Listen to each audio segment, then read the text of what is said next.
오늘 우리에게 주시는 하나님 말씀은 신약성경 마태복음 14장 22절에서 33절 말씀입니다.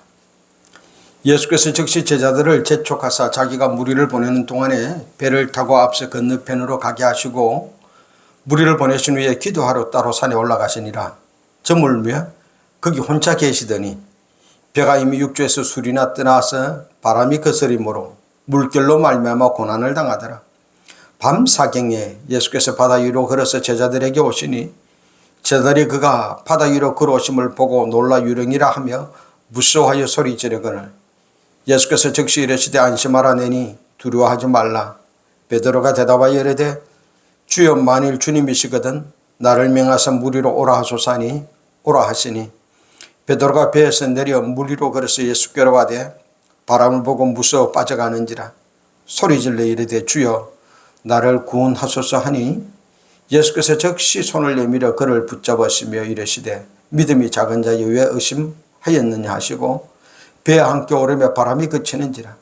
배에 있는 사람들이 예수께 절하며 이르되 진실로 하나님의 아들이소이다 하더라. 아멘. 이 말씀을 가지고 종교개혁 507주년 기념주일에 예수님만 바라보라 라는 제목으로 하나님의 말씀을 듣겠습니다. 교회사를 바라보면 교회는 1200년경 라틴어 성경만 사용했습니다. 그러니 성도들이 성경을 읽을 수도 없고 가질 수도 없었어요. 그 당시 성도들은 성경을 모르는 무지와 미신적인 신앙생활을 할 수밖에 없었습니다. 그런 가운데 면죄부만 구입하면 죄를 용서받는다는 면죄사상, 성자 숭배 사상, 마리아 숭배 사상, 성물 숭배 사상 등이 만연했어요. 다시 말하면 어떻게 하면 복을 받느냐, 어떻게 하면 편하게 사느냐, 어떻게 하면 잘 사느냐, 그런 미신적인 신앙생활을 예수 믿는다고 하면서 했던 겁니다. 성도들만 그런 거 아닙니다. 교황청, 교회, 성직자들도 결국은 잘 사는 길을 추구해서 재정적인 부패, 성지자들의 도덕적인 타락이 만연했습니다. 13세기에 교황 측이 법을 만들었는데 신부가 죽으면은 그 죽은 숫자만큼 할당을 교황의 마음대로 할 수 있게 만들었습니다. 그리고 다양한 세금 제도를 만들었는데요. 이런 세금이 있었습니다. 예약세. 예약. 만약에 신부가 유고될 경우에 후임을 약속하는 예약세를 미리 내라는 겁니다. 임직세. 신부로 임직을 받으면 1년 동안 그 수입을 전부 다 교황 측에 바치라는 임직세. 그 네가 계속 신부할지 안 할지 모르니까 약속 변경세를 내라. 교황청이 돈으로 부패하니 성직자들도 그 돈을 맞출 수밖에 없었고 그래서 재정적으로 부패했고 돈 따라 쏘는 문제 도덕적으로 타락했습니다. 이런 상황에 1517년 10월 31일 마틴 루터가 비덴베르크 성당 벽에 95개 조항의 문제를 지적하면서 대자보를 내걸었습니다. 그리고 종교개혁이 시작됐습니다. 그 당시 교회와 믿는 사람들은 잘 사는 길, 잘 되는 길, 효과적인 걸, 그런 걸 추구했습니다. 하나님이 이 땅에 보낸 목적과 계획대로 살기보다는 이 땅에서 어떻게 하면 잘 사느냐, 편하게 사느냐, 어떻게 하면 효과적으로 일을 잘 되게 하느냐, 그러면서 세상과 타협했고 하나님 말씀에서 점점 벗어나 버렸습니다. 잘 사는 것이 목표가 되었고 추구점이 되었습니다. 종교개혁은 잘 사는 것, 잘 되는 것이 아니라 잘못된 것은 다 버리고 초기교회로 돌아가는 겁니다. 예수님 당시로 돌아가는 거예요. 예수님께로 돌아가는 것, 성경 말씀대로 돌아가는 것, 하나님께 모든 것을 맡기고 하나님의 은혜로 살아가는 겁니다. 지금 예수를 믿는 나의 삶은, 이 삶의 목적은 무엇입니까? 잘 살기 위해서 예수를 믿고 있다면 우리도 마틴 루터가 종교개혁했던 그 당시처럼 잘못된 길을 가고 있는 겁니다. 2024년 바른 종교개혁을 나의 삶에 적용하는 것은 잘 사는 길을 추구하던 것을 버리고 하나님이 나를 이 땅에 보내는 목적과 계획 따라 바르게 사는 길로 돌아서는 겁니다. 그 길 따라 살아가는 거예요. 바르게 살려면 그럼 어떻게 해야 됩니까? 바르게 살려면 누구를 바라보고 무엇을 바라보며 누구의 말을 듣고 어떻게 살아야 합니까? 오늘 하나님의 말씀에서 그 답을 줍니다. 예수님께서 제자들과 베세다 들령에서 500여의 기적을 베풀었습니다. 그날 밤 있었던 사건입니다. 우리가 잘 알던 대로 제자들이 배를 타고 가버나움 가는 길에 풍랑을 만났고 죽을 지경이 되었을 때 물 위로 걸어오는 예수님을 바라보고 유령이라 그러고, 그러는 가운데 베드로가 발견하고 물 위로 걸어갔다가 빠졌다가 자기 주님이 물에서 건져주어서 배에 올랐다. 그러니 바람과 파도가 멈춰졌다라는 내용입니다. 오늘 하나님은 이 말씀을 통해서 2024년 종교개혁 507주년을 맞아 우리가 어떻게 해야 바른 신앙생활을 하여 하나님이 보시기에 심히 아름다운 삶을 살 수 있는지 우리에게 말씀해 주십니다. 첫 번째로 하나님께서는 이 사건을 통하여 우리의 삶의 모든 문제에서 주님의 말씀을 구하라고 말씀하십니다. 예수님의 제자들이 배를 타고 바다 가운데서 폭풍을 만났습니다. 당황했습니다. 살 길이 없었습니다. 예수님께서 물 위로 걸어서 그들을 찾아오셨습니다. 예수님은 폭풍우 만난 제자들, 갈 바를 몰라서 방황하는 제자들, 갈 길을 찾지 못하는 제자들을 그냥 버려두지 않고 그들을 찾아서 물 위로 뚜벅뚜벅 걸어오셨습니다. 이 예수님을 바라보고 제자들은 유령이라 그랬습니다. 그 벌레는 그들에게 주님이 말씀하십니다. 내니 두려워 말라. 그때 베드로가 말합니다. 주여 주시어든 나를 명하여 물 위로 걸어오게 하소서 하고는 담대하게 주님의 말씀을 요청합니다.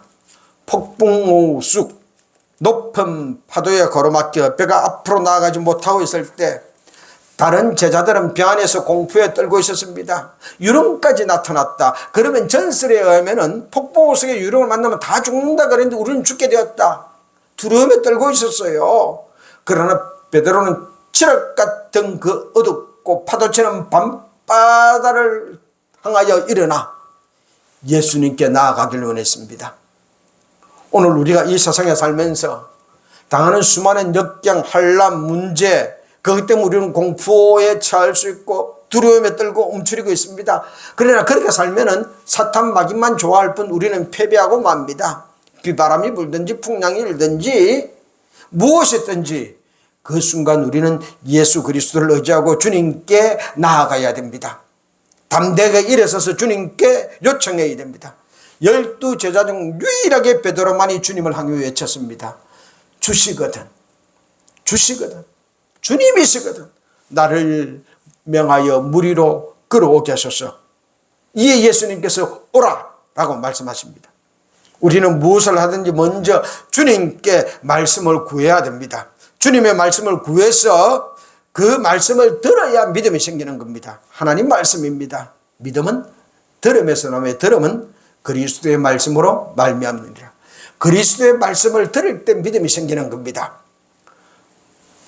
몇십 년 전 아프리카에서 이런 일이 있었대요. 이 사건을 바라보고 목사님들이 10명이 모여서 호수에 배를 타고 나갔다는 겁니다. 그러면서 그들이 우리도 베드로가 물에 흐른 것처럼 걷게 해주세요.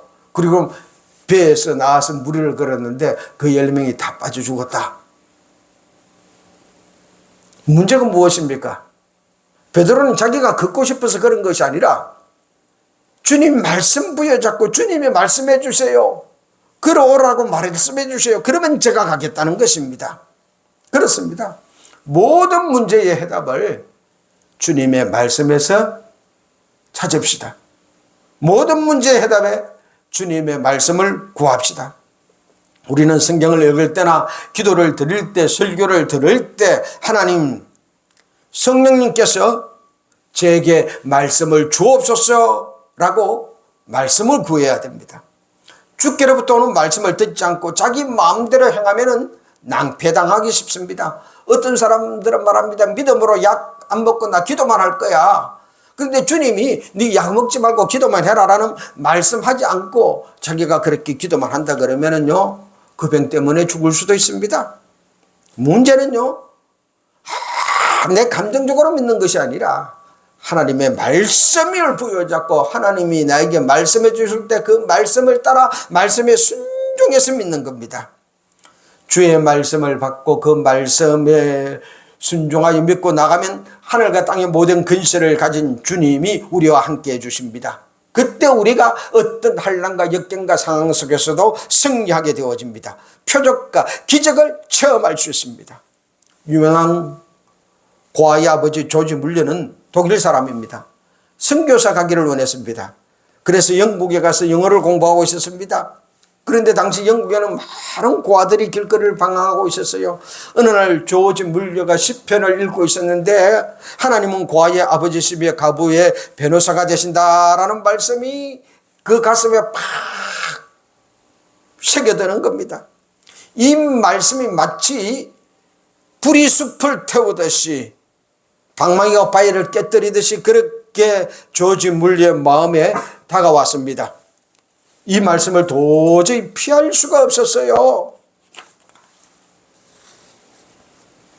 하나님의 말씀이 성령으로 그에게 임했던 겁니다.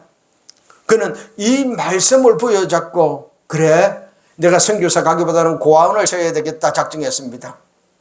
선교사 나가는 것을 포기하고 하나님은 고아의 아버지가 되시니 저는 고아원의 총무가 되겠습니다. 그리고 시작했습니다. 하나님이 그를 사용했습니다. 어떤 사람에게 도움도 요청하지 않고 오직 기도로서 고아원을 잘 운영했습니다. 그래서 그 고아원을 운영하면서 수만 분의 기도 응답을 받았다라고 이야기하고 있습니다. 이처럼 오늘날 우리도 무슨 일을 할 때 여러 가지 당하는 환난과 문제에서 벗어나기 위해서 일었을 때 세상의 방법과 세상의 철학과 세상의 경험과 세상의 그 무엇을 따를 것이 아니라 가장 먼저 하나님의 말씀을 구해야 합니다.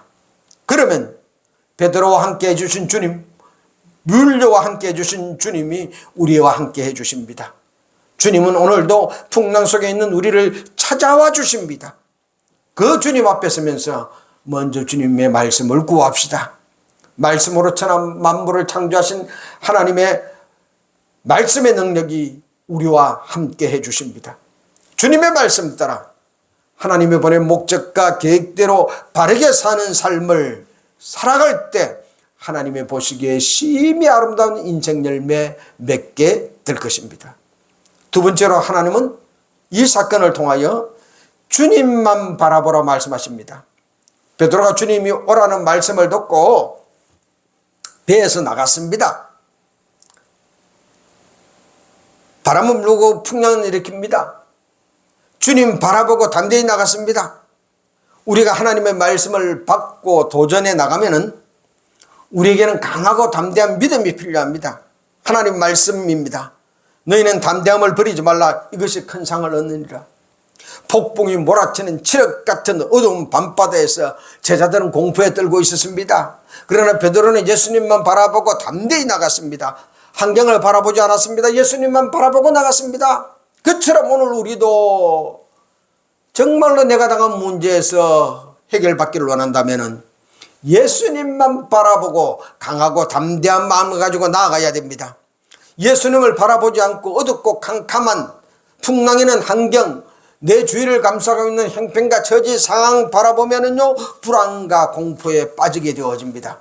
그러나 우리가 하늘과 땅의 모든 근세를 가지신 예수님을 바라보고 나아간다면은 예수님을 통해서 우리는 어떤 환경도 어떤 위기도 어떤 문제도 해결할 수 있습니다. 기적은 능력은 오직 주님으로부터 우리에게 임하십니다.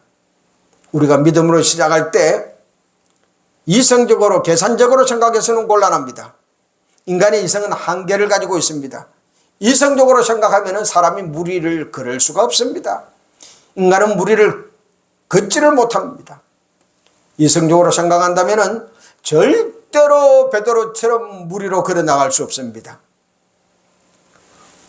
우리가 환경도 초월하고 이성도 초월하고 오직 주님께 말씀을 구하고 주님께서 말씀을 주시면 그 말씀을 부여잡고 주님만 바라보고 나아가십시다. 이것이 우리가 바라볼 것입니다.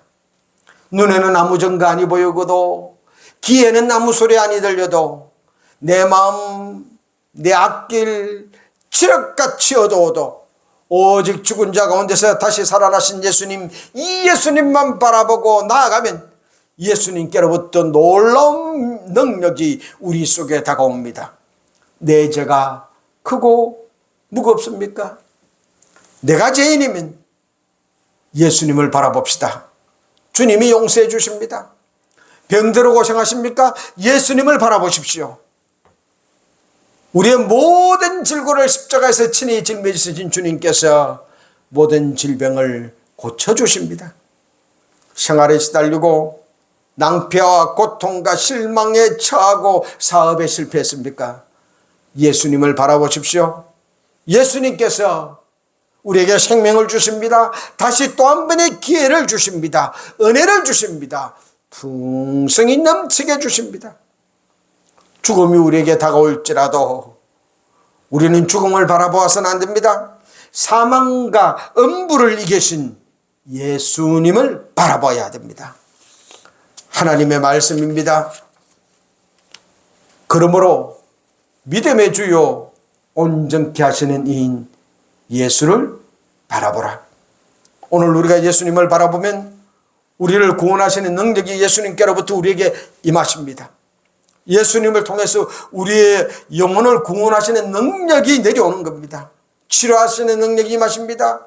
우리를 사망과 음부에서 건져내서 영생과 천국으로 인도하시는 능력이 임하십니다.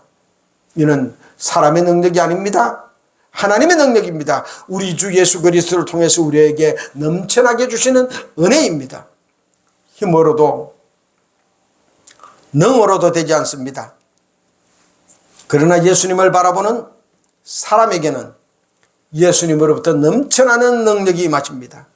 성령의 능력으로 모든 어두움의 세력을 극복하고 바람과 파도를 극복하고 승리하게 해주십니다.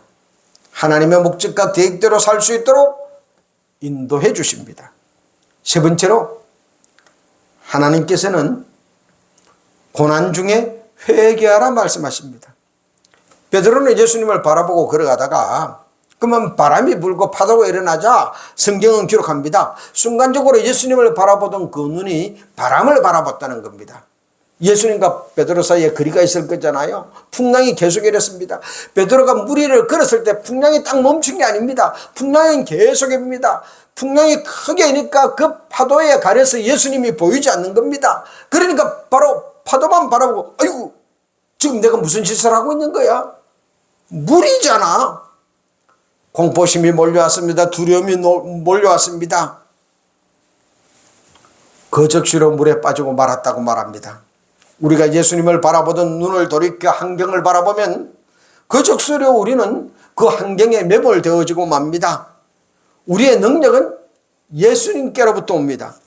우리는 하나님의 능력을 받아 기적적으로 살아가는 그런 인생입니다. 그런데 예수님을 바라보던 눈을 돌이켜서 세상 환경을 바라보면 그 환경으로부터 엄습해오는 두려움, 무서움, 불가능함, 이것들이 임하여서 환경에 매몰되어져 버리고 하고 문제 속에 다시 빠지고 마는 겁니다. 베드로가 물을 탁 발을 내딛을 때 바람과 파도가 다 잔잔해서 베드로 앞길 그 물이 잔잔한 호수로 되었으면 얼마나 좋겠습니까? 그런데 파도와 바람은 계속 일고 있었던 것입니다. 물에 빠진 베드로가 예수님을 바라보고 외칩니다. 주여 나를 도와주옵소서. 우리도 예수 그리스도를 바라보던 눈을 돌이켜 세상을 바라보다가 낭패와 실망을 당하면은 가라앉게 되면은 적시로 주님께 부르짖어 회개해야 됩니다. 잘 살아보겠다고 잘 사는 길 찾아갔던 삶 회개합시다. 세상을 사랑한 죄 회개합시다. 환경을 바라보고 문제를 바라보고 의심했던 것 회개합시다. 하나님 말씀입니다. 환난 날에 나를 부르라. 내가 너를 건지리니 네가 나를 영화롭게 하리로다. 환난 당했을 때 우리가 주님께 부르짖으면 주님이 나를 건져주신다는 것입니다. 주님이 그 환난에서 나를 건져주는 이 사건을 통하여 하나님의 영광이 드러나게 될 것이라는 겁니다. 그러므로 회개하고 즉시 주님의 도우심을 구하고 다시 주님을 바라봅시다. 주님이 오셔서 물에 빠진 베드로의 손을 잡아주었습니다. 잘 사는 길 쫓았던 삶 회개하고 주님을 바라보면, 주님께 요청하면 주님이 오셔서 우리를 건져주십니다. 우리 손잡고 일으켜 주십니다. 우리가 다시 예수님을 바라보면 주님께서 오셔서 우리를 붙들어 주십니다. 베드로는 물에 빠졌다가 더 좋은 경험을 합니다. 이제는 예수님이 직접 손을 잡고 물에서 건져주십니다. 예수님의 손을 잡고 예수님과 함께 물을 걸어가는 기적을 체험합니다. 예수님과 함께 배에 들어왔습니다. 환난 당하기 전에는 자기 혼자 걸어갔었는데 환난 가운데 주님께 부러지셨더니 주님께서 오셔서 베드로의 손을 잡고 물에서 건져주셨고, 예수님과 같이 손잡고 그 물을 걸어서 배로 들어왔습니다. 환난과 역경 중에서 예수님을 만나고 그리스도와 함께 다시 새 인생을 출발해서 걷게 되면 주님께서 역사해 주셔서 우리의 운명의 바람과 파도도 잠잠해지고 다시 한번 하나님의 놀라운 기적과 은혜를 체험합니다. 예수님과 베드로는 함께 걸어서 배 안에 들어왔어요. 배 안에 들어오자마자 적시로 풍랑이 먹고 배는 육지에 향해서 출발하게 되었습니다. 베드로가 주님과 손잡고 바다를 걸어갔지만 그때도 바람은 계속 일었고 풍랑은 계속 일었습니다. 그 바람과 풍랑 속에 주님 손잡고 가니 빠질 염려도 없었습니다. 배에 도착하니 바람이 잠잠해졌다고 말합니다. 이 사건을 다시 한번 살펴보십시다. 예수님의 다른 제자들은 배 안에서 가만히 두려움에 움츠리고 있었습니다. 그러므로 그들은 베드로가 체험한 이 놀라운 기적과 은혜를 체험하지 못했습니다. 우리가 믿음으로 예수님의 말씀을 의지하여 나아가면 비록 물에 빠지는 경험을 하게 될지라도 그를 통해서 더 큰 은혜를 체험하며 주님과 함께하는 놀라운 은총을 받아 누립니다. 그러므로 하나님은 오늘 우리에게 촉구합니다. 우리가 상하고 있는 모든 삶 속에서 주님의 말씀을 구하십시오. 주님의 말씀을 담대하게 구하시고 또 구하세요. 주님이 말씀해 주십니다. 말씀을 주시면 믿음으로 그 말씀에 있어서 눈에는 아무 증거 아니 보이고 귀에는 아무 소리 아니 들려도 앞길이 칠흑같이 어둡고 그러할다 할지라도 주님을 바라보며 걸어가십시다. 그러면 우리는 기적을 체험합니다. 혹시 그 길을 걸어가다가 세상 바라보아서 물에 빠질 경우가 있을지라도 그러면 다시 회개하고 돌이켜서 주님을 향하여 부르짖으십시오. 주여 나를 구원하소서. 주님이 내 손잡아 물에서 건져주실 것입니다. 그때 우리는 하나님이 보낸 목적과 계획대로 바르게 살게 됩니다. 하나님 말씀 따라갑시다. 예수님만 바라보며 나아갑시다. 혹 실패하더라도 주님께 부르짖어 주님 손잡고 다시 일어섭시다. 주님이 우리를 하나님의 보시기에 심히 좋은 삶으로 이끌어 가십니다. 종교개혁 507주년 주님만 바라보고 하나님이 나를 땅보는 목적과 계획 다 감당하는 삶 살아가십시다. 기도하겠습니다.